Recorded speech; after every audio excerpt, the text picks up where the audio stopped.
بسم الله الرحمن الرحیم.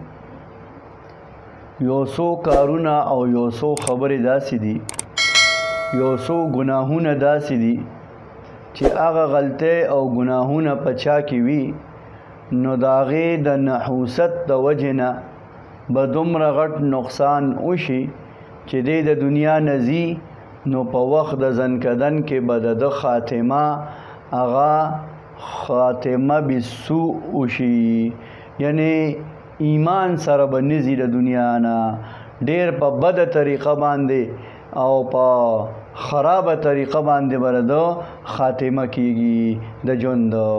لہذا د هغه خبرو نه ځان ساتل پکار دي. هغه خبرې کم دي، هغه کم اعمال دي، کم بد عملونه دي چې د هغې په وجه باندې د انسان اخره خاتمه دا خرابیږي. نمبر 1 هغه سودخوري، چې څوک سود کوي نو د سودخور سړي اخره خاتمه به خرابوي.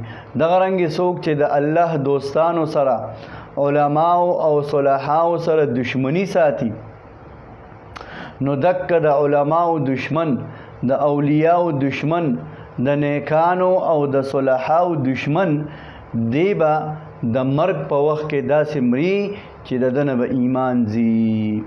لہذا د دې نه اجتناب پکار دی.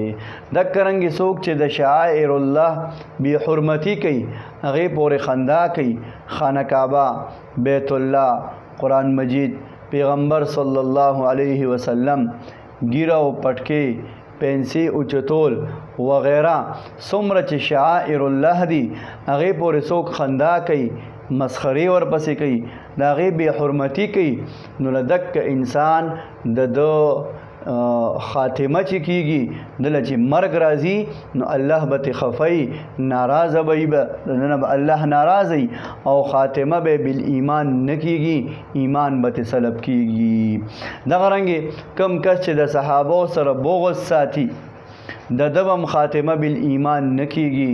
کم کس چې عجب او تکبر کوي، کم کس چې منافقت کوي او کم کس له چې ګناه مزه ورکوي، د ګناه نه لذت اخلي نو د داسې کس آخره خاتمه به ښه نه وي. نو دا اعمال او دا کارونه بد کارونه دي چې دې سره د انسان نه ایمان سلب کیږي، آخره خاتمه پې خرابیږي.